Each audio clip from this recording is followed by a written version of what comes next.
సమూయేలు మొదటి గ్రంథము 5వ అధ్యాయము 1 నుండి 5 వచనాలు ఈ విధంగా ఉన్నవి.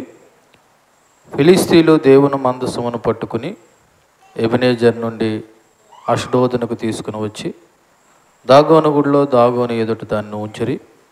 అయితే మరునాడు అష్డోదు వారు ప్రాతకాలం ముందు లేవగా, ఇదిగో దాగోను యెహోవా మందసం ఎదుట నేలను బోర్ల పడి ఉండెను కనుక వారు దాగోను లేవనెత్తి వాని స్థానమందు మరలా ఉంచిరి. ఆ మరునాడు వారు ఉదయముననే లేవగా దాగోను యెహోవా మందసం ఎదుట నేలను బోర్లా పడి ఉండెను. దాగోను యొక్క తలయు 2 అరచేతులను తెగవేయబడి గడప దగ్గర పడి ఉండెను.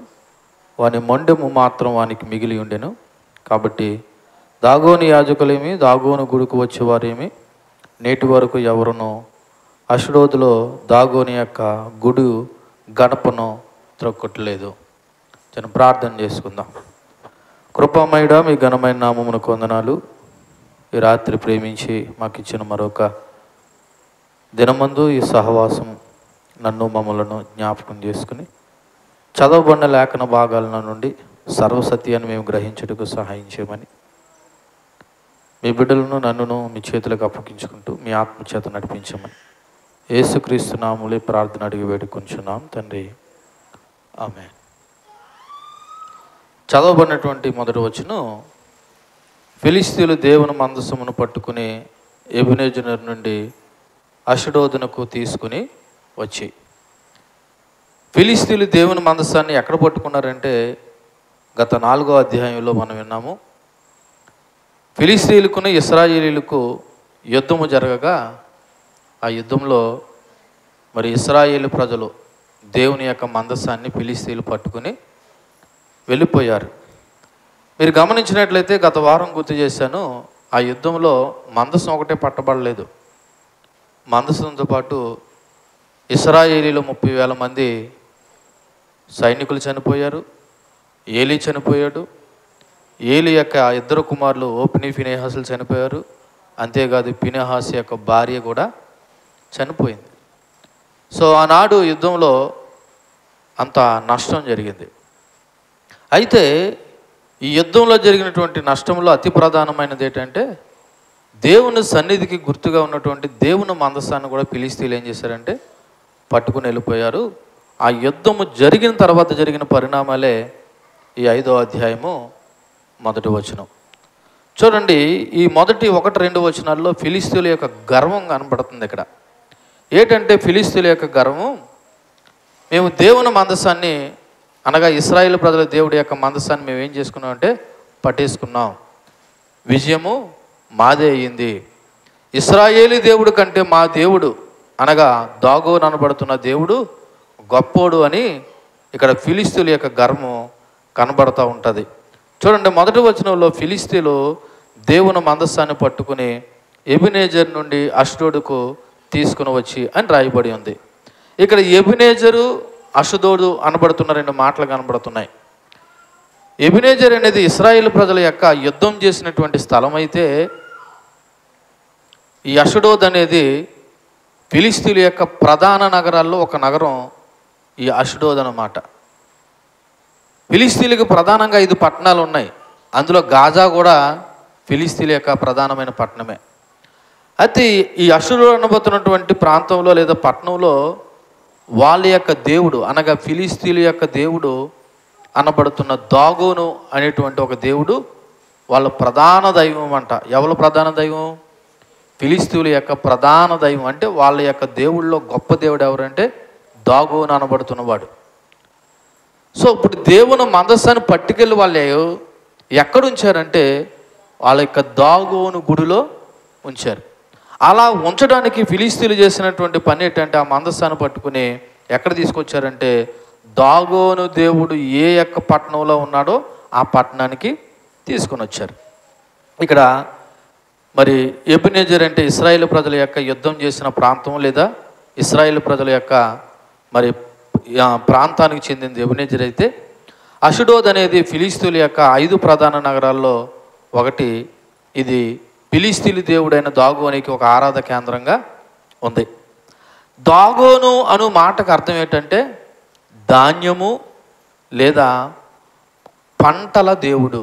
ధాన్యము లేదా పంటల దేవుడు. పంటల దేవుడు అంటే ఏ పంట వేసినా ఆ పంట బాగా పండాలంటే దానికి కారణం ఎవరంటే దాగోను దేవుడు వల్లే ఈ పంటలు బాగా పండుతాయి అనేటువంటి ఒక నమ్మకం ఫిలిస్తీన్లకు ఉంది. కాబట్టి వాళ్ళు పెట్టుకున్న దేవుడి పేరు దాగోను. ఆ దాగోను అనే మాటకు అర్థం ఏంటంటే ధాన్యము లేదా పంటల దేవుడు అని అర్థం. మరి ఎబినెజర్ అనే మాటకు అర్థం ఏంటంటే మనకు ముందు అధ్యాయంలో ఉంటుంది, సహాయపు రాయి. ఏంటండి ఎబినెజర్ అనే మాటకు అర్థం ఏంటి? సహాయపు రాయి.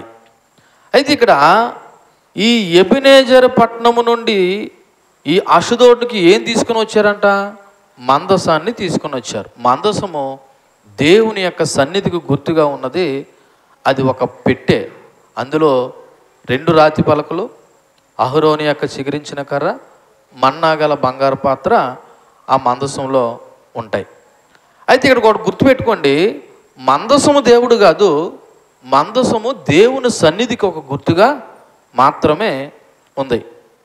ఇశ్రాయేలు ఏమనుకున్నారంటే మందసాన్ని మన మధ్యన పెట్టుకుంటే, అంటే మందసం వాళ్ళ దృష్టిలో ఎలా కనిపించిందంటే ఓ మాయా వస్తువు కింద, ఓ మాయా దీపం కింద కనిపించి అనుకుని భావించి ఏం చేయారంటే ఇశ్రాయేలు ప్రజలు మందసాన్ని మన మధ్యకి తీసుకొద్దామని భావించే తీసుకొచ్చారు.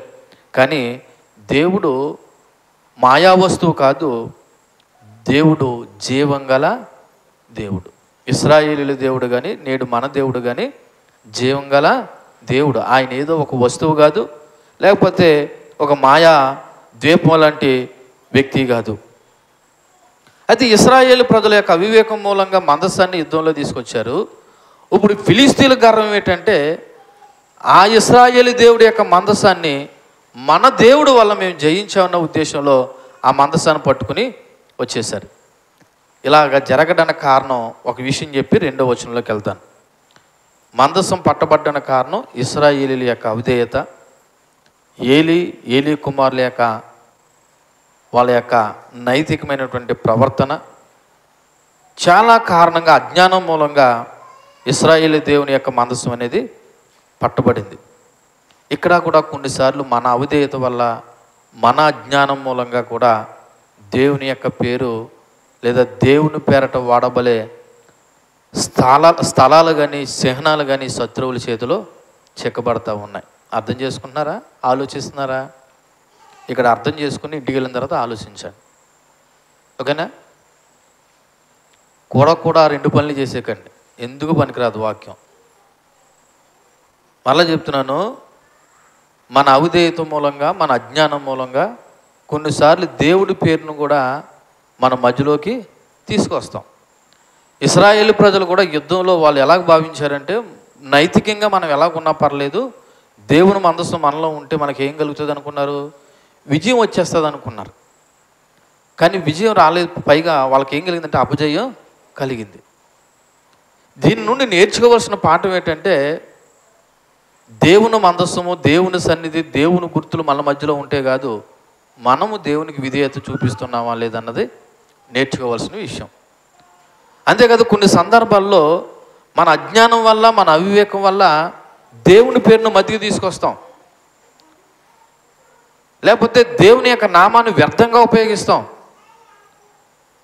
మనలో అనైక్యత వల్ల, అవివేకం వల్ల కొన్నిసార్లు దేవుని పేరట వాడబడే వస్తువులు కానీ లేదా దేవుని యొక్క స్థలాలు కానీ శత్రువుల చేతిలో కూడా కొన్ని మార్లు ఏమైపోతున్నాయంటే చెక్కబడిపోతున్నాయి అనే విషయాన్ని గుర్తు చేస్తూ, గత వారం మీకు ఒక చర్చిలో కుమ్ములాట్ల వల్ల దేవుని మందిరం ఏం చేయబడిందని చెప్పాను. కోర్టు కేసుల్లో తాళం వేయబడి ఎందుకు పనికి రాకుండా మందిరము నిరుపయోగం అయిపోయింది. దీనికి కారణం ఏంటంటే ఆ మందిరంలో వాళ్ళ యొక్క అవిధేయత, అజ్ఞానం మూలంగా కలిగినటువంటి పరిస్థితి. ఈ రోజున దేవుని పిల్లలు కూడా ఇటువంటి అవివేక అజ్ఞానంతోనే దేవుని నామాన్ని వ్యర్థంగా ఉచ్చరిస్తున్నారు, దేవుని నామాన్ని కూడా అవమానపరిచే విధంగా ప్రవర్తిస్తున్నారు. అందుకే ఓ సందర్భంలో దేవుడు కూడా వాపోయిన మాట ఏంటంటే, మిమ్మల్ని బట్టే కదా నా నామము అన్యజనుల్లో ఏం చేయబడుతుంది, అవమానపరచబడుతుంది అనే మాటకు అర్థం ఏంటంటే దేవుణ్ణి దేవునిగా మనము గౌరవించట్లేదు, దేవుణ్ణి దేవునిగా మనము భయపడట్లేదు. మనం కూడా ఏం ఆలోచిస్తున్నామంటే పేరుకి మనం నమ్ముకున్నాము చాలు, దేవుడి యొక్క పేరును వాడుకుంటే సరిపోతుంది, లేదా దేవుని గ్రంథం బైబిల్ మన సంకలోనో మన నెత్తి మీద ఉంటే సరిపోద్ది అనుకున్నారు తప్ప ఆ దేవుడు మన హృదయంలో ఉండాలనే విషయాన్ని మర్చిపోతున్నారు. నేను గత వారం చెప్పాను, ఇంతకు ముందు వారం కూడా చెప్పాను. ఇలా చూడండి, మీలో అవిధేయత పోకుండా మీరు ఎక్కడికి వెళ్ళినా ప్రయోజనం కూడా లేదని చెప్పాను. ఒకవేళ పలానా చోటకు వెళ్ళడం వల్లే మనకు మేలు జరుగుతుంది అనుకుంటే అందరం వెళ్ళిపోదాం. నీకు మేలు కలగాలంటే, మేలు జరగాలంటే ముందు నీలో ఉన్న అవిధేయత పోవాలి. నీలో ఉన్న అవిధేయత పోకుండా నువ్వు ఎక్కడికి వెళ్ళినా వేస్ట్ అని చెప్పి నేను గుర్తు చేశాను. ఎందుకని? నువ్వు ఎక్కడికి వెళ్ళావు అన్నది ఇంపార్టెంట్ కాదు, ఏ స్థలంలోకి వెళ్ళావు అన్నది ఇంపార్టెంట్ కాదు, ఏ ఊరు వెళ్ళావు అని ఇంపార్టెంట్ కాదు, ఏ గుడిలోకి వెళ్ళావు అన్నది ఇంపార్టెంట్ కాదు. నీవు దేవునికి లోబడే విధేయత నీలో ఉందా లేదన్నది ఇంపార్టెంట్.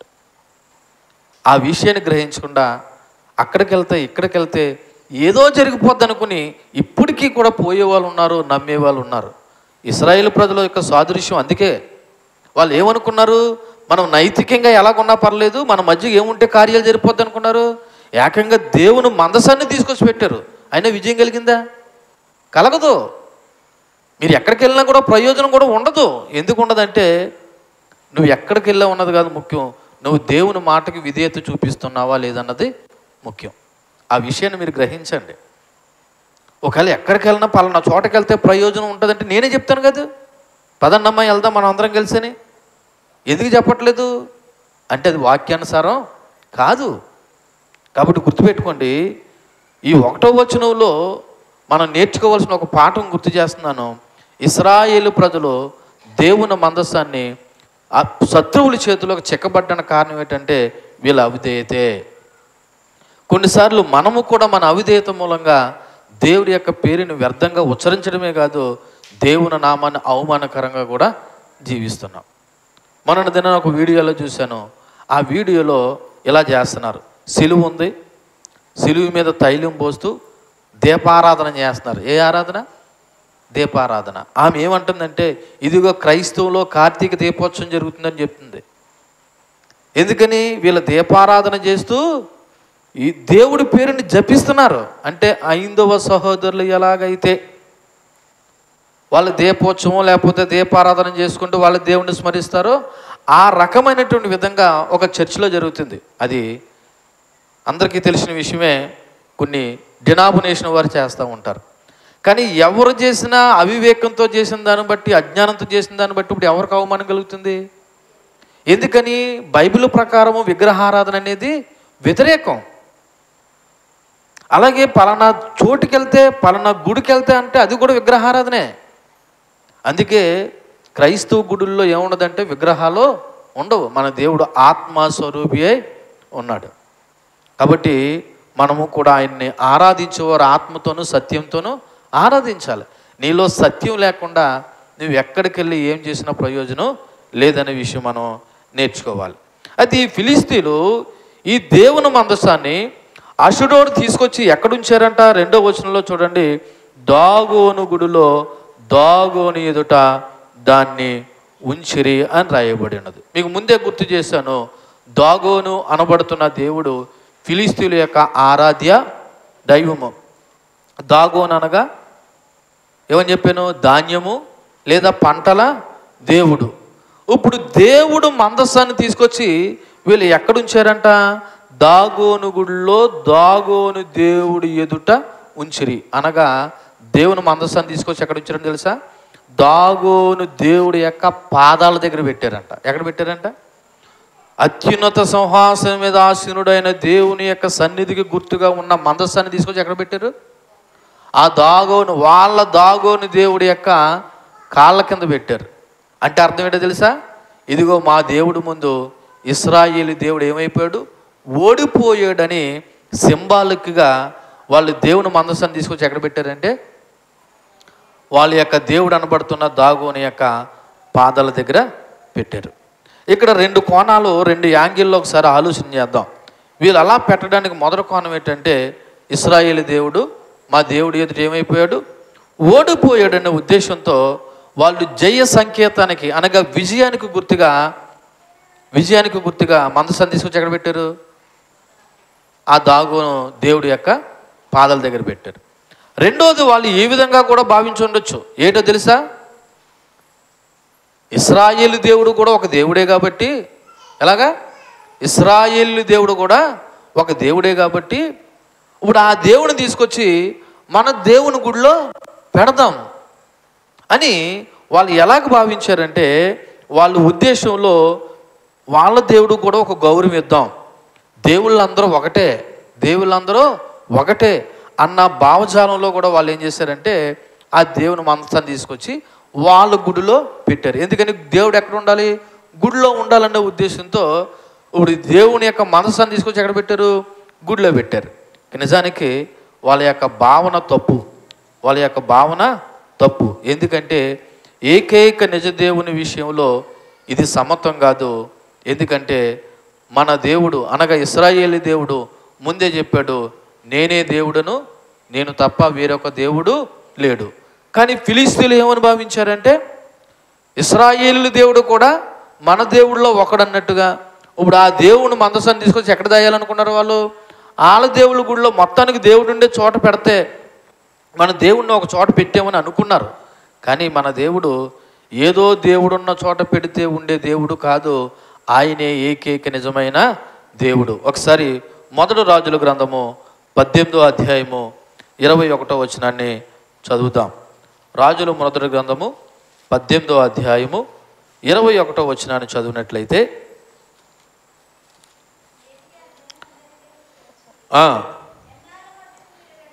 ఎన్నాళ్ళు మట్టుకు మీరు రెండు తలంపుల మధ్య తడబడుదురు? యెహోవా దేవుడైతే ఆయనను అనుసరించండి, ఒకవేళ బయలు దేవుడైతే వాణ్ణి అనుసరించుండని ప్రకటన చేయగా జనులు అతనికి ప్రత్యుత్తరముగా ఒక మాట అయినను ఏమైపోయారు? పలకలేకపోయారు. ఇది మనకు తెలుసు.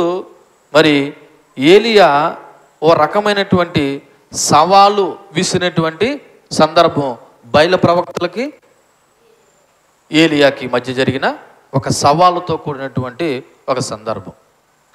చెప్తున్నాడు ఏలియా, ఇదిగో మీరు ఎన్నాళ్ళు మట్టుకు రెండు తలంపుల మధ్య తడబడుచుందురు? యెహోవాయే దేవుడైతే మీరు ఏం చేయండి? ఆయననే అనుసరించండి. ఒకవేళ బయలే దేవుడైతే మీరు ఏం చేయండి? బయలు దేవుణ్ణే అనుసరించండి. అంటే అర్థం ఏంటంటే ఏదో దేవుడు ఏంటన్నది మీరు తేల్చుకోమని చెప్తున్నాడు. అలాగే ఇక్కడున్న మనం కూడా ఆలోచన చేయాలి, ఇంతకీ మనం నమ్ముకున్న దేవుడు నిజమైన దేవుడేనా అన్న నమ్మకం మొదట నీకు కలగాలి. మనం నమ్ముకున్న దేవుడు నిజమైన దేవుడో కాదు అన్న నమ్మకం మొదట ఎవరు కలగాలి? నమ్ముకున్న వాళ్ళు కలగాలి. అసలు దేవుడు నమ్ముకున్నామని చెప్పుకున్న వాళ్ళకే మన దేవుడు నిజమైన దేవుడో కాదో అన్నటువంటి నమ్మకం లేకపోతే నువ్వు కూడా రెండు తలంపుల మధ్య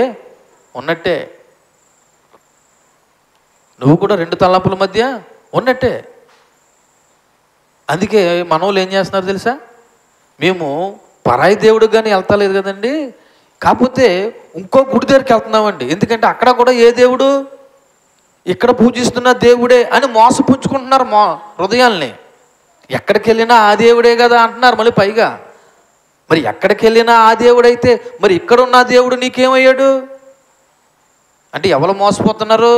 నువ్వే ఉన్నావు రెండు తలంపుల మధ్య. ఇక్కడ సందర్భం అయితే బయలుదేవుడు దేవుడా, ఇశ్రాయేలు దేవుడు అనబడుతున్నా యెహోవా దేవుడా అన్నది సందర్భం.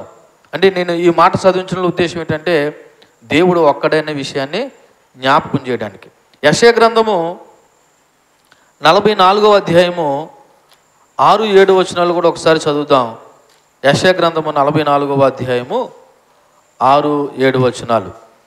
ఇశ్రాయేలు రాజు అయిన యెహోవా, వారి విమోచకుడైన సైన్యములకు అధిపతిగా యెహోవా ఎలాగ సెలవిచ్చుచున్నాను, నేను మొదటివాడును కడపటివాడును, నేను తప్ప ఏ దేవుడును లేడు. ఆదిలోనున్న జనమును నియమించింది మొదలుకొని నేను తెలియజేయచ్చు వచ్చినట్లు తెలియజేయగలవాడు ఎవడు అని చెప్తున్నాడు. దేవుడే చెప్తున్నాడు డైరెక్ట్గా, నేను తప్ప వేరే దేవుడు లేడు. ఫిలిష్తీయులు ఏం భావించారు? అందరు దేవుళ్ళలోనూ ఒక దేవుడుగా ఇశ్రాయేలు దేవుడిని కూడా భావించి వాళ్ళు ఏం చేశారంటే ఆ మందసాన్ని పట్టుకెళ్ళి వాళ్ళ గుడిలో పెట్టారు. ఇక్కడ మీకు ఒక క్లారిటీ ఇవ్వాలనుకుంటున్నాను. మన దేవుడు అందరిలో ఒక దేవుడు కాదు, ఆయనే దేవుడు. అందుకే అన్నాడు, నేనే మార్గము, నేనే సత్యము, నేనే జీవము అన్నాడు తప్ప నేను కూడా మార్గం, నేను కూడా సత్యం, నేను కూడా జీవం అని అనలేదు. నేను కూడా అన్నాడంటే ఇంకొక దేవుడు కూడా ఉన్నాడని అర్థం. అందుకే ఆ ఉద్దేశమే లేకుండా ఇక్కడ కూడా ఇశ్రాయేలు ప్రజలతో చెప్తున్న మాట ఏంటంటే, నేను తప్ప ఏ దేవుడును లేడు. ఎందుకంటే దేవుడు అనేవాడు ఒక్కడే ఉంటాడు. ఆ దేవుడు ఎవరా అన్నది సత్యాన్వేషకులుగా మనము గ్రహించాలి, మనం ఆలోచన చేయాలి. కాబట్టి దీన్ని బట్టి మనం నేర్చుకోవాల్సిన విషయం ఏంటంటే, అందరు దేవుళ్ళలో ఒక దేవుడు కాదు మన దేవుడు, మన దేవుడే నిజమైన ఏకైక దేవుడు అన్న విషయాన్ని జ్ఞాపకం చేసుకోవాలి. చూడండి, యెషయా గ్రంథం 46:9 కూడా ఈ విధంగా అంటున్నాడు. 46:9 చాలా పూర్వమున జరిగిన వాటిని జ్ఞాపకం చేసుకోండి, దేవుడను నేనే, మరి ఏ దేవుడును లేడు, నేను దేవుడను, నన్ను పోలినవాడు కూడా లేడు. పోలినవాడు కూడా లేడంటే ఏంటి? దేవుడికి డూప్లికేట్ కూడా లేడు, ఆయనే ఒరిజినల్, ఆయనే ఒరిజినల్. ఇప్పుడు చెప్పండి, మన దేవుడు ఒక్కడే, మన దేవుడికి డూప్లికేట్లు లేరు. అంతేకాదు ఈ భూమి మీద కానీ, భూమి మీదన కానీ, భూమి కింద కానీ, ఆకాశంలో కానీ ఏ దేవుడును కూడా లేడు.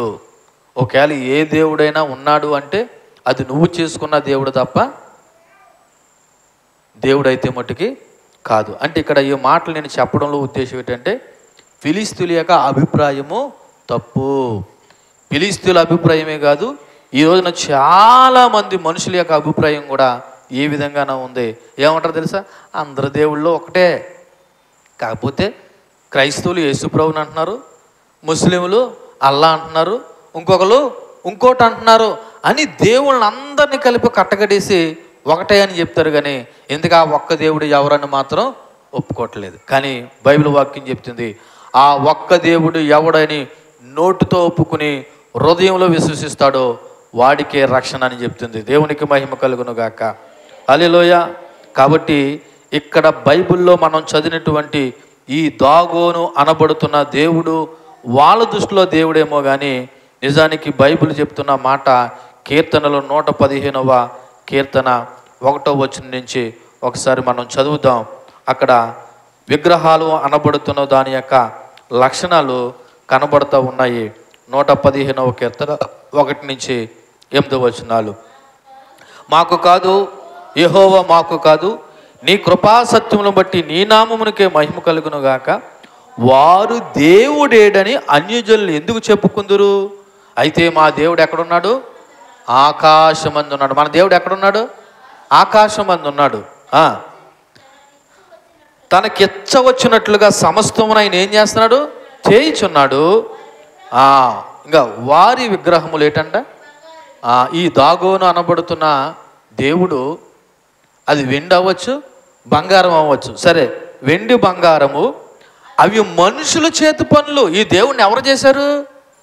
ఒక మనుషుడి చేతితో చేశాడు. మనుషుల చేతి పనులు. ఆ దాగోను దేవుడికి ఏముంటుందంట?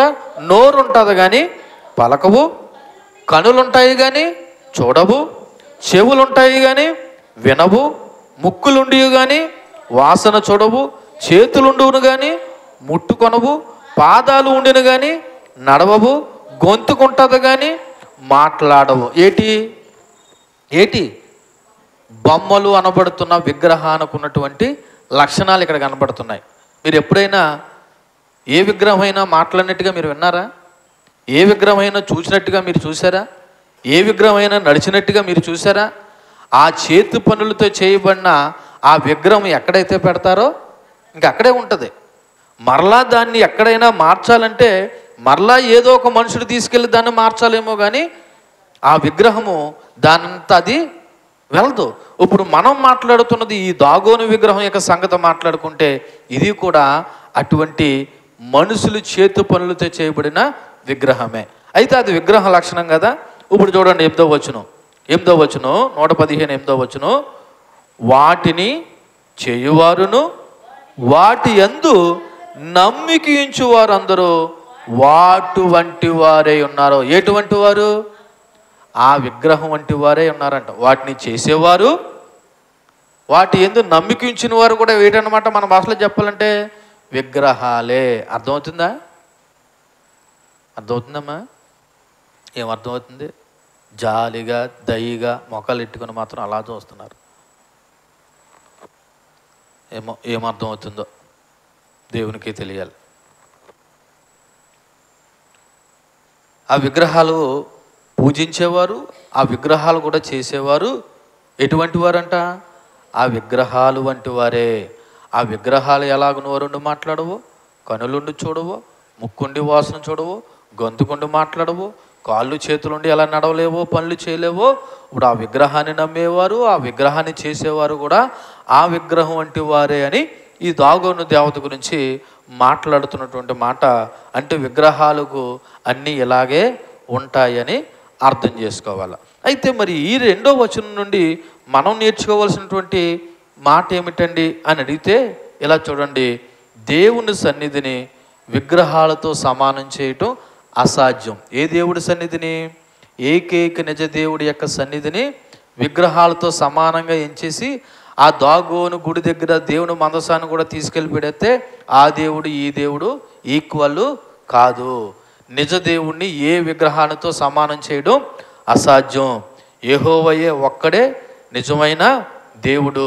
అంతేకాదు ఆయన ముందు ఏ విగ్రహము నిలబడదు. అవునో కాదో తర్వాత వచనాల్లో చూద్దాం. ఆయన యందు ఏ విగ్రహము నిలబడదు. అయితే ఇక్కడ ఒక ప్రశ్న వేయాలనుకుంటున్నాను మిమ్మల్ని.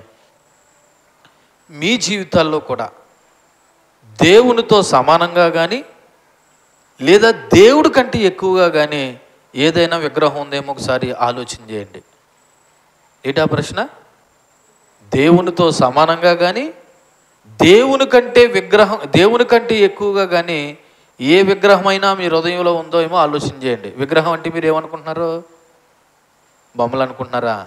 మీకు చెప్పాను, శరీర కార్యములో విగ్రహం అంటే ఏంటన్నది, విగ్రహారాధన అంటే ఏంటన్నది. కాబట్టి మీ జీవితాల్లో దేవునితో సమానంగా దేవుని కంటే ఎక్కువగా ఏదైనా ఉంటే గుర్తుపెట్టుకో, నువ్వు కూడా విగ్రహారాధన చేస్తున్నట్టే.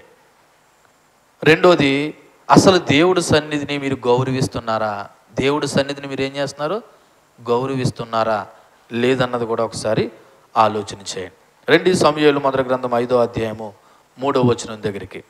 3వ వచనం దగ్గర ఏమని రాయబడి ఉన్నదంటే, అయితే మరనాడు అష్డోదు వారు ప్రాతకాలమందు లేవగా ఇదిగో దాగోను యెహోవా మందసం ఎదుట నేలను బోర్లబడి ఉండును గనుక వారు దాగోను లేవనెత్తి వాని స్థానమందు మరలా ఉంచిరి. ఇక్కడ 3వ వచనం, ఇశ్రాయేలీయుల దేవుడు ఫిలిస్తీయులకు ఒక మొదటి హెచ్చరిక ఇస్తున్నాడు. ఒక మొదటి హెచ్చరిక.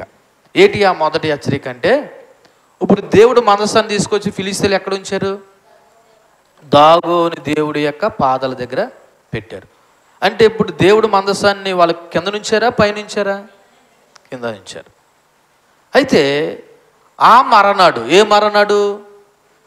ఏ రోజు రాత్రి అయితే లేదా ఏ రోజు ముందు రోజు అయితే వీళ్ళు తీసుకొచ్చి దాగోను గుడి ముందర లేదా గుడిలో ఆ దాగోను దేవుడి యొక్క పాదాల దగ్గర దేవుడు మందసాన్ని పెట్టారో ఆ రాత్రి కలిసింది ఉదయాన్నే అక్కడ ప్రాతకాలం అని రాయబడి ఉన్నది. ప్రాతకాలం అనే మాటకు అర్థం ఏంటంటే ఉదయము లేదా తెల్లవారుజామున అని అర్థం. ఉదయము లేదా తెల్లవారుజామున. 5వ గ్రంథాలలో కాలాన్ని ఇంచుమించు 5 భాగాలుగా విభజించారు. అందులో ఒక భాగమే ఈ ప్రాతకాలం. ప్రాతకాలం అంటే ఏంటి తెలుసా? ప్రాతకాలం అంటే ఏంటి? ప్రాతకాలం అంటే ఉదయము లేదా తెల్లవారుజామున. ఈ ఉదయము తెల్లవారుజాములో ముఖ్యంగా ఐందత్వంలో కానీ లేకపోతే ఈ విగ్రహ సంబంధాన్ని విషయంలో ఉదయాన్నే ఏం జరుగుతుందంటే పూజా కార్యక్రమాలు జరుగుతాయి. ఫస్ట్నే ఆ యొక్క ఈ దాగోను దేవుడి యొక్క అక్కడ రాయబడిన మాట, యాజకుడు లేదా పూజారి లేదా భక్తులు ఉదయాన్నే వీళ్ళు ఏం చేస్తారు? దర్శనము చేసుకుంటారు, మొక్కోవడానికి వెళ్తారు. అయితే ఉదయం వెళ్ళే సమయానికంటే ఏం జరిగిందని తెలుసా? ఆ దాగోని దేవుడి యొక్క తల తెగుపడి ఎక్కడ ఉందని తెలుసా? మందసము కిందన ఉందంట. మందసం దగ్గర ఒక రకంగా బోర్లా పడ్డదంట. అంటే అర్థం ఏంటి? తల వచ్చి మందసానికి మొక్కునట్టు ఉందంట. తల వచ్చి మందసానికి మొక్కునట్టు ఉంది. వచ్చి చూసేసరికి వీళ్ళు ఏదో ఒక క్యాజువల్గా ఏంటి తల ఇలా పడిపోయింది, సర్లే ఏదోలే అనుకుని ఏం చేశారంటే తీసుకెళ్ళి ఆ తలను తీసుకెళ్ళి మళ్ళీ ఎక్కడ పెట్టారంటే యథావిధిగా ఆ దాగోని దేవుడి యొక్క ఆ తలకాయ మెడకాయ మీద ఏం చేశారంటే పెట్టేశారు. ఏం చేశారు? పెట్టేశారు. సరే, ఇక్కడ ఈ 3వ వచనంలో మనం ఒకసారి ఆలోచన చేస్తే ఈ దాగోని దేవుడు మందసం ఎదుట ఏం చేయబడ్డంటే బోర్ల పడ్డాడు. అంటే అర్థం ఏంటి? ఒక అబద్ధ దేవుడు, ఒక విగ్రహ ఆరాధ దైవమైనటువంటి ఒక దైవము నిజ దేవుడి ముందు ఏమవుతుందంటే సాగిలి పడ్డాడు. ఒకసారి మనము కీర్తనలో 97వ కీర్తన 7వ వచనాన్ని ఒకసారి చదువుదాం. 97వ కీర్తన 7వ వచనాన్ని చదివితే, వ్యర్థ విగ్రహములను బట్టి అతిశయపడుచు చెక్కిన ప్రతిమలను పూజించేవారు అందరూ కూడా ఏమవుతారంటే సిగ్గుపడతారు. సకల దేవతలు ఆయనకి ఏం చేయాలంట? నమస్కారం చెయ్యను. అదే జరిగింది ఆ రోజున. ఇప్పుడు చెక్కిన ప్రతిమను పూజించేవారు అందరూ సిగ్గుపడ్డారు. అనగా ఏ దేవుడైతే వాళ్ళ దేవుడు అనుకున్నారో ఆ దేవుని పూజిస్తున్న వారు, చెక్కిన వారు సిగ్గుపడ్డారు.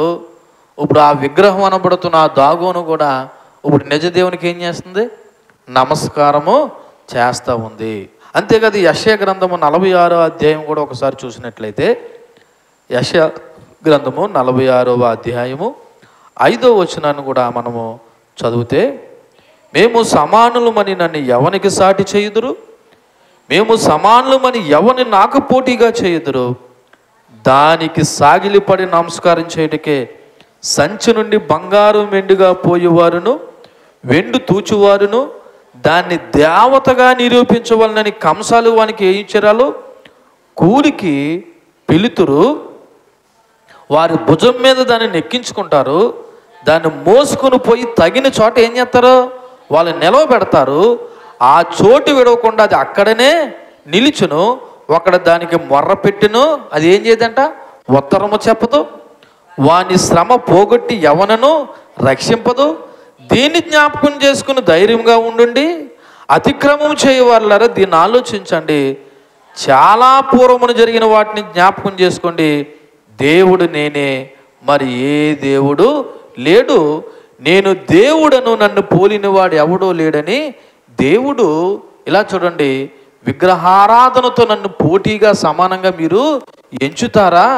అవి ఒట్టి విగ్రహాలు, బంగారంతోనూ వెండితోనూ పోత పోసినవి.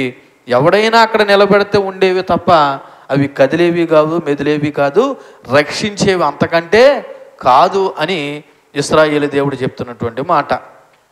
ఇప్పుడు ఈ రక్షింపని, ఈ కథలని, ఈ మెదలని, మాట్లాడని ఈ విగ్రహం ఇప్పుడు ఏమైందంటే నిజ దేవుని ఎదుట బోర్లా పడి ఏం చేస్తుందంటే నమస్కారం చేస్తుంది. ఇప్పుడు మనం జ్ఞాపకం చేసుకోవాల్సిన ఒక విషయాన్ని జ్ఞాపకం చేస్తున్నా. ఇలా చూడండి, ఏంటంటే ఆ జ్ఞాపకం చేసేది, ఇప్పుడు దేవుడు మందసాన్ని ఎవరి మూలంగా ఫిలిష్తీయుల చేతికి చెక్కబడింది? ఇశ్రాయేలీయుల యొక్క అవివేకం వల్ల, అవిధేయత వల్ల. అంటే ఓ రకంగా ఎవరు గౌరవాన్ని తీసేశారు? ఇశ్రాయేలు ప్రజలు దేవుని యొక్క గౌరవాన్ని తీసేశారు. అయితే ఇక్కడ ఒక విషయం చెప్పాలి. నువ్వైనా నేనైనా దేవుడు గౌరవాన్ని తీసేసినంత మాత్రాన దేవుని గౌరవం ఏమీ పోదో. దేవుడు నామాన్ని అవమానపరిచినంత మాత్రాన దేవునికి అవమానం ఏమీ కాదు. ఎందుకంటే నువ్వు నేను తీసేస్తే పోయేది కాదు ఆయన గౌరవం. నువ్వు నేను సహాయం చేస్తే వచ్చేది కాదు ఆయన యొక్క బలము. దేవుడే తన గౌరవాన్ని తానే కాపాడుకునే దేవుడు మన దేవుడు. ఏం చెప్పాను? తన గౌరవాన్ని తానే కాపాడుకునే దేవుడు మన దేవుడు తప్ప ఎవడు మూలంగానో దేవుడికి గౌరవం కలుగుతుంది అనేది వాస్తవం కాదు. నువ్వు నమ్ము నమ్మకపో, దేవుడు దేవుడే. ఒకవేళ దేవుడి విలువను తీసేసావని నువ్వు అనుకుంటున్నా, దేవుడి విలువను ఎవ్వరూ తీయలేరు. కాబట్టి ఇక్కడ విచిత్రం ఏంటో తెలుసా? ఆ దాగోని దేవుడే తన గౌరవాన్ని కాపాడుకోలేకపోయాడు. ఏమయ్యాడు? బార్లా పడి నిజ దేవునికి ఏం చేస్తున్నాడంటే నమస్కారం చేస్తాడు. దీన్ని బట్టి మనం అర్థం చేసుకోవాల్సిన విషయం ఏంటంటే, విగ్రహములు శక్తిహీనులు, దాన్ని ఎవరు తీసుకెళ్తారో వాళ్ళే నిలబెట్టాలి తప్ప వాటంతటా అవి ఏమీ చేయవు. మొదటిసారి ఈ దాగోను దేవుడి యొక్క తల తెగిపడి మందసం ఏంటో బోర్ల పడి ఉంది. ఇది మొదటి హెచ్చరిక. తల పడిపోవడం అంటే ఓ రకంగా చెప్పాలంటే ఆ దేవుడి యొక్క గౌరవము పోవటం. తల తెగిడిపోవడం అంటే ఏంటి? ఆ దేవుడి యొక్క గౌరవము పోవడం. ఇప్పుడు దాగోను దేవుడి యొక్క తల కింద పడ్డదంటే ఇప్పుడు ఎవరి గౌరవం పోయింది? ఇశ్రాయేలు దేవుడి యొక్క గౌరవం పోయిందా? దాగోను దేవుడి యొక్క గౌరవం పోయిందా? దాగోను దేవుడి యొక్క గౌరవం పోయింది. ఇక్కడ మనలో మన మాట గమనించండి. ఇంతకీ దాగోను దేవుడి యొక్క తల ఎవరు నరగొట్టారంటారు? ఎవరు నరగొట్టారు? దేవుడే అని మనం అంటున్నాం కదా, నిజమే, దేవుడే. అయితే ఇక్కడ ఎంతమంది దేవుళ్ళు ఉన్నారు ఆ దాగోను దేవుళ్ళలో? దేవుడి దగ్గర దాగోను దేవుడు ఉన్నాడు, ఇశ్రాయేలు దేవుడి యొక్క మందసం ఉంది. ఇప్పుడు వాళ్ళిద్దరికీ ఫైట్ జరిగింది. ఇప్పుడు ఎవరు గెలిచారు?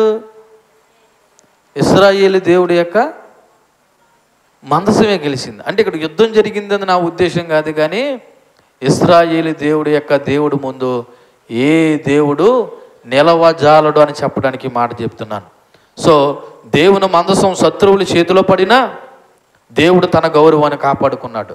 ఏంటండి? దేవుడు మందసము శత్రువుల చేతిలో పడి, ఫిలిస్తీన్ల చేతిలో పడి, ఒకవేళ దేవుడు గౌరవాన్ని వాళ్ళు తీసేద్దాం అనుకున్నా దేవుడు తన గౌరవాన్ని కాపాడుకున్నాడు. ఆయన ఎవరి ముందు తల వంచడు. అవసరమైతే ఆ దేవుడి యొక్క తలలో వంచాలేమో కానీ ఈయన మాత్రం తల వంచడు. విచిత్రం ఏంటంటే ఈ 3వ వచనంలో, సమూయేలు మొదటి గ్రంథం 5వ వచనంలో, 5వ అధ్యాయం 3వ వచనంలో ఎంత జరిగినా సరే వాళ్ళంతా ఆ తల యథావిధిగా తీసుకెళ్ళి ఆ దాగోని దేవుడి యొక్క తలకాయ మీద, ఆ మెడకాయ మీద తలకాయని ఏం చేశారంట? పెట్టారంట. అసలు ఇది ఎందుకు జరిగిందని అస్సలు ఆలోచించలేకపోయారు. వాళ్ళు ఏమీ నేర్చుకోలేదు ఈ మొదటి హెచ్చరికలో. ఇలాగ తల పడిపోవడం వల్ల ఎప్పుడూ జరగలేదే. ఈ మందసం తీసుకొచ్చిన పెట్టిన రోజే, అది కూడా తెల్లవారుజామునే తెలిగింది. ఎందుకు ఇలా జరిగిందని కూడా ఆలోచించలేదు. వాళ్ళు దేవుళ్ళు ఎంత శక్తిహీనులో, ఎంత వ్యర్థులో అని తెలుసు కూడా మరలా ఈ ఫిలిస్తీన్లు ఏం చేశారంటే యథావిధిగా తలక తీసుకెళ్ళి వాటి స్థానాన్ని పెట్టారు. మళ్ళా దాన్ని తిరిగి నిలబెట్టేందుకే ప్రయత్నించారు తప్ప ఇది నిజమైన దేవుడు కాదు, అబద్ధ దేవుడు అనే విషయాన్ని వాళ్ళు గ్రహించలేకపోయారు. ఎందుకు అంటే ఒక్కసారి ఆలోచన చేయండి. యెషయా గ్రంథము 44వ అధ్యాయము 9వ వచనంలో చెప్పబడినట్లు, యెషయా గ్రంథము 44వ అధ్యాయము 9వ వచనంలో చెప్పబడినట్లు, విగ్రహము నిర్మించే వారందరూ కూడా ఎటువంటి వారంట? మాయ. అదొక మాయ. విగ్రహారాధన అనేది అదొక మాయ. వాళ్ళు గ్రహించలేరు ఏం జరుగుతుందా అందని. విగ్రహములు నిర్మించేవారు మాయా వంటి వారు, వారికి ఇష్టమైన విగ్రహములు ఏంటంట? నిష్ప్రయోజనములు, తామే అందుకు సాక్షులు, వారు గ్రహించువారు కారు, ఎరుగువారు కారు గనుక వారు ఏం చేయరంటండి? సిగ్గుపడరు. ఎందుకు పనికిరాని విగ్రహమును పోతపోసి దాన్ని ఒక దేవునిగా నిరూపించేవాడెవడు? ఇదిగో దాన్ని పూజించే వారు అందరూ కూడా ఏమవుతారంటే ఒక రోజున సిగ్గుపడుదురు. ఆ శిల్పకారులు నరమాతృలు కదా, అంటే మనుషులు కదా, వారందరూ పోగు చేయబడి నిలవబడవలను, నిశ్చయముగా వారు భయపడి సిగ్గుపడుదురు అని ఆ 20వ వచనం వరకు అక్కడ రాయబడినటువంటి సందర్భం. ఎందుకంటే అదొక మాయ, వాళ్ళు తెలుసుకోలేకపోతున్నారు. ఆ విగ్రహారాధన అనేటువంటి వాళ్ళు ఆ పనికిరాని విగ్రహాన్ని పోతపోసి దాన్ని దేవునిగా నిరూపిస్తున్నారంట. వారు ఎరుగలేకుండా పోతున్నారంట. ఎంత జరిగినా సరే ఇలా ఎందుకు జరిగిందని గ్రహించలేకుండా పోయారంట. మరి ఏం జరిగిందంట? ఒకసారి మనం 4వ వచనం చదువుదాం. 4వ వచనంలో ఏమనుంది? ఆ మరనాడు. ఏ మరనాడు? ఇది జరిగిన మరనాడు అంటే 3వ వచనంలో జరిగిన మరనాడు కాకుండా ఆ మరనాడు వారు ఉదయమనే లేవగా దాగోను యెహోవా మందసం ఎదుట నేలను బోర్లబడి ఉండును. ఈసారి దాగోను యొక్క తలయో 2 అరచేతులను తెగవేయబడి గడప దగ్గర పడి ఉండును. వాని మొండ మాత్రమే వానికి మిగిలి ఉండెను. ఇలా చూడండి, ఇంతకీ ఈ దాగోని దేవుడు కూర్చునున్నాడో నుంచునున్నాడో మనకు తెలియదు. కానీ ఇప్పుడు మొత్తానికి ఏమి పడిపోయిందంటే తల దిగబడ్డదంట, 2 అరచేతులు కూడా దిగబడ్డాయంట. కేవలం ఏముందంట, మొండుమే. అంటే బహుశా ఎక్కడ దాకానో ఈ సగమే ఉంది. అంటే ఒక రకంగా చెప్పాలంటే ఇంకెంత ఘోర అవమానం జరిగింది చూడండి. ముందుసారి తల పడ్డమే పెద్ద అవమానం అనుకుంటే ఇప్పుడు ఇంకా తీవ్రమైనటువంటి 2వ ప్రమాద హెచ్చరిక అన్నమాట. ఇది ఫిలిష్తీయులకి ఇది ఒక 2వ ప్రమాద యొక్క హెచ్చరిక, ఒక గుణపాఠం. ఎందుకంటే 2వసారి పూర్తి అవమానం జరిగింది. ఎందుకంటే తల చేతులు 2 కూడా ఏం చేయబడ్డాయి, నరకవేయబడ్డాయి. కేవలం మొండం మాత్రమే మిగిలి ఉంది. అంటే ఇప్పుడు ఆ విగ్రహానికి ఏ శక్తి లేదు, ఏ గౌరవం కూడా లేదు. ఇందాక చదివినట్లు వాటిని చెయ్యవారును వాటి పూజించేవారు అందరూ ఏమవుతారంటే సిగ్గుపడతారన్నట్టుగా ఇప్పుడు ఆ విగ్రహం చూసిన వారు పూజించే వారికి అందరూ కూడా ఏం కలుగుతుందంటే సిగ్గునే చెప్పాలి. మొదటిసారి ఇలాగ ఎందుకు జరిగిందో వాళ్ళకి అర్థం కాలేదు. పడిపోయింది కాబట్టి అబ్బో మన దేవుడు పడిపోయాడు రా, తీసుకెళ్ళి మళ్ళీ ఏం చేద్దాము, 4 మంత్రాలు ఉచ్చరించో లేకపోతే 4 పూజలు చేసో మరలా మన దేవుడు తలను అతికించేద్దామని అతికించేశారు తప్ప అసలు ఇలా ఎందుకు జరిగిందనే విషయాన్ని గ్రహించలేకపోయారు. ఈ రోజున క్రైస్తవులు అని మనం కూడా గ్రహించవలసిన విషయం ఏంటంటే అప్పుడప్పుడు మన జీవితంలో కూడా కొన్ని జరగడానివి జరుగుతూ ఉన్నప్పుడు ఇలా ఎందుకు జరిగిందని ఏం చేయాలా, గ్రహించాలా. అబ్బే ఏదో అలా జరిగింది అని నువ్వు అనుకోకూడదు. అలా జరగడానికి కారణం ఏంటని నువ్వు గ్రహించాలి. ఎందుకు జరిగింది, నా భక్తిహీనత వల్ల జరిగిందా లేకపోతే దేవుడు పరీక్షించడానికి జరిగిందా అన్న విషయాన్ని కూడా మనం ఏం చేయాలా, గ్రహించాలి. అలా గ్రహించకుండా ఈ ఫిలిష్తీయుల మాదిరి అది ఏదో జరిగింది అని చెప్పేసి 2వ మారు తలబెట్టేద్దాం అనుకుంటే వీళ్ళకి అంతకంటే ఘోరమైన అవమానం కలిగింది. అందుకే మొదటిసారి మనం ఏం చేయాలన్నమాట, గ్రహించాలి. ఈ 2వసారి ఎప్పుడైతే ఎలాగ జరిగిందో మొత్తానికి వాళ్ళు పూర్తిగా కూడా ఒకసారి ఏం కలిగిందంటే భయము కలిగింది. దీనికి కారణం ఏంటని ఆలోచించడం కూడా జరిగింది. అప్పుడు అర్థమైంది సీనాలకి. ఏం అర్థమైందంటే ఈ 2వ సంఘటన ద్వారా దేవుడు వాళ్ళకు ఒక విషయాన్ని జ్ఞాపకం చేశాడు. ఒరే బాబు ఇది నా చేతి పని అని దేవుడు వాళ్ళకి ఏం చేశాడంటే రుజువు చేశాడు. మీ దాగోని దేవుడు తలా చేతులు పొడిపోయి ఇరిగిపోవడానికి కారణం వాళ్ళు తెలుసా, నేను అన్న విషయం ఫిలిష్తీయులకు అర్థమయ్యే విధంగా 2వ సంఘటన ద్వారా ఇది జరిగింది. ఇక్కడ మనము ఒక 4 విషయాలు జ్ఞాపకం చేసుకుందాం. ఏంటంటే ఇది దేవుడి యొక్క కార్యం అని ఇశ్రాయేలు ప్రజలు తెలుసుకోవాలని. 2వది, నా ముందు ఏ విగ్రహం నిలబడదు, పైగా సాగిలు పడవలసిందే తప్ప పైగా ఏ విగ్రహం నిలబడదు, పైగా నా ముందర ఏం చేయాలి, ఏ విగ్రహమైనా సాగిలు పడాలి తప్ప అనే విషయాన్ని దేవుడు జ్ఞాపకం చేస్తున్నాడు. 3వది, విగ్రహాలకి జ్ఞానం కానీ బలం కానీ ఏమీ లేవు, అవి వట్టివి అనే విషయాన్ని జ్ఞాపకం చేస్తున్నాడు. 4వది, పరిశుద్ధ దేవుని ఎదుట ఎవడైనా సాగిలు పడవలసిందే, ఒకవేళ సాగిలు పడలేకపోతే వాడి శిథిలం అవ్వాల్సిందే. ఏమవలసిందే, శిథిలం అవ్వాల్సిందే. కాబట్టి మనం ఇక్కడ మరి ఒక 4 ప్రాముఖ్యమైన విషయాలను మనం జ్ఞాపకం చేసుకున్నాం. ఎందుకంటే దేవుని యొక్క శక్తి ముందు, దేవుని యొక్క శక్తి ముందు ఏ విగ్రహము కూడా ఏం చేయదనమాట, నిలవ జాలదు అనే విషయాన్ని మనము జ్ఞాపకం చేసుకోవాలి. దేవుని యొక్క శక్తి ముందు ఏ విగ్రహం కూడా నిలవ జాలదు. ఎందుకంటే మన దేవుడు అంత గొప్ప దేవుడై ఉన్నాడనే విషయాన్ని మనము జ్ఞాపకం చేసుకున్నాం. దేవునికి మహిమ కలుగును గాక. హల్లెలూయా, హల్లెలూయా. ఒకసారి మరలా మనము ఈ 2వ యొక్క హెచ్చరిక ద్వారా నేర్చుకున్న మాటను ఒకసారి జ్ఞాపకం చేసుకుంటే ఈ 2వ మారు వాళ్ళు దేవుని యొక్క శక్తిని గ్రహించే ప్రయత్నం చేశారు. చేసి ఏం జరిగిందంట చూడండి 5వ వచనంలో. ఏం జరిగిందంటే 5వ వచనంలో, కాబట్టి దాగోను యాజకులేమి దాగోను గుడికి వచ్చేవారేమి నేటి వరకు ఎవరును అషుడోదులో దాగోను యొక్క గుడి గడపను త్రొక్కుట లేదు. ఏమర్థమైంది మీకు, గుడి గడపను తొక్కట్లేదంటే? అదే అర్థమైంది కదా, నేను అలాగే అర్థం చేసుకున్నాను. కానీ అక్కడ అర్థం అది కాదు. మీరు ఎప్పుడైనా గడప తొక్కకూడదనే మాట విన్నారా? ఎప్పుడైనా అన్నారా మీ పిల్లల్ని కంటున్నా, రే గడప మీద లేగు, గడప తొక్కు అని అన్నారా లేదా? ఇక్కడ ఉందో అర్థం, దాని అర్థం ఏంటన్నది ఆలకించండి. మనం ఎంత వివేకంగా అజ్ఞానంగా ఉండి మనం తెలియకుండానే విగ్రహారాధన ఎంత ప్రోత్సహిస్తున్నామో ఇక్కడ ఒకసారి ఆలోచన చేయండి. గడప తొక్కొద్దని ఎందుకన్నారంటే ఇక్కడి నుంచి వచ్చింది బహుశా. ఎందుకో తెలుసా? ఇలా చూడండి ఆ వైపు. ఇప్పుడు ఆ దాగోని దేవుడి యొక్క తల 2 చేతులు నరక వేయబడి తెగబడి ఎక్కడ పడ్డదంటే సార్ గడప మీద పడ్డాయంట. ఏంటి? ఆ దేవుడు అనగా ఆ దాగోని దేవుడు బొమ్మ తల చేతులు ఎక్కడ పడ్డాయంట? గడప మీద పడేసరికి ఫిలిస్తీన్లు ఎలా భావించారో తెలుసా? అరెరే గడప అపవిత్రం అయిపోయింది, శాపం అయిపోయింది, ఈసారి మొదలుకొని మనం ఏం తొక్కకూడదంటే గడప తొక్కకూడదని గడప దాటి వెళ్తున్నారంట. అది అర్థం. అందుకే గడప తొక్కొద్దు అంటున్నారు మనోళ్ళు. చూసారా? ఎంత జరిగినా సరే వాళ్ళు ఏమి నేర్చుకోలేకపోయారు? గడప తొక్కలేదు అనే మాటకు అర్థం ఏంటంటే ఎప్పుడు ఆ గుడికి వెళ్ళలేదని కాదు అర్థం. వాళ్ళు ఎంత అవివేకంతో ఉన్నారో చూడండి. ఇప్పుడు వాళ్ళ దేవుడి యొక్క తల చేతులు గడప మీద పడ్డాయని చూడండి. 4వ వచనం ఎలా ఉండదు? 4వ వచనంలో చివరి చూడండి. దాగోని యొక్క తలయు 2 అరిచేతులు తెగవేయబడి గడప దగ్గర పడి ఉండెను ఉందా?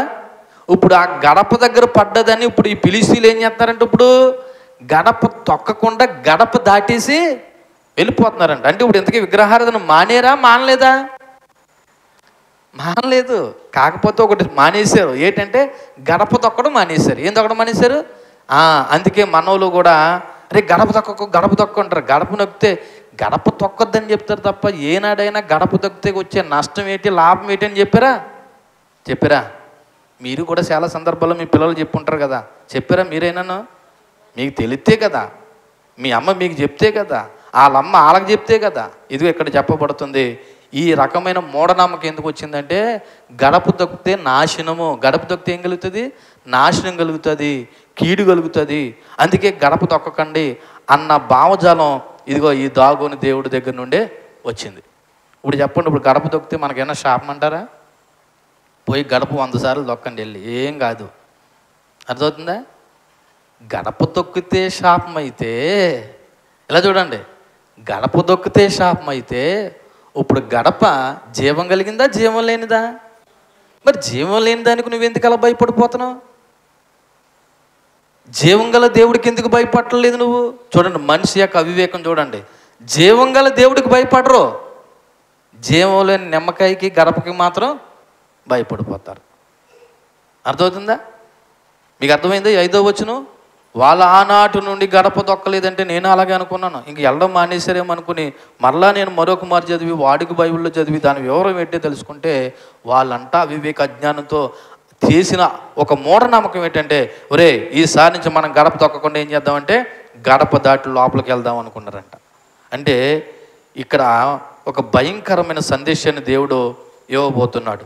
ఈ రోజు వరకు అనే మాటకు అర్థం ఏంటంటే ఈ సంఘటన జరిగిన నాటి నుండి ఈ గ్రంథం రాయబడే సమయం వరకు దాగోను గుడి వచ్చి వారందరూ కూడా ఎవ్వరు గడప తొక్కట్లేదంట. అంటే విగ్రహారాధన చేయట్లేదని అర్థం కాదు, కానీ ఎంత జరిగినా వాళ్ళు ఏం మానలేదంటే విగ్రహారాధన మానలేదు. కాకపోతే గడప తక్కకుండా గడప దూకి ఏం చేస్తున్నారు? లోపలికి వెళ్తున్నారు. ఎందుకంటే వాళ్ళు గడపని శాపగ్రస్తమైన దానిగా ఎంచారు. గడపని ఎలాగించారు? శాపగ్రస్తమైన దానిగా ఎంచారు. ఎందుకు గడప శాపగ్రస్తమైందంటే మన దేవుడి యొక్క తల చేతులు ఎక్కడ పడ్డాయి? గడప మీద పడ్డాయి. కాబట్టి మనం వెన్నడు ఏం తొక్కకూడదు? గడప తొక్కకూడదని ఒక మూఢనమ్మకంతో ప్రవర్తించారు తప్ప ఇప్పటికీ కూడా పూర్తి వాస్తవాన్ని గ్రహించే పనిలో వాళ్ళు లేరు. మరి ఎప్పుడు గ్రహించారంటే 6వ వచనం నుంచి ఉంటుంది. అది మనం వచ్చే వారం ధ్యానం చేద్దాం. అయితే ఇక్కడ వీళ్ళ యొక్క మూఢత్వం కనబడుతుంది చూడండి. దేవుడు శిక్షించినా వాళ్ళు ఇంకా ఏం చేయలేదంటే గ్రహించకుండా వాళ్ళు ఇంకా విగ్రహారాధనే చేస్తూ ఉన్నారు.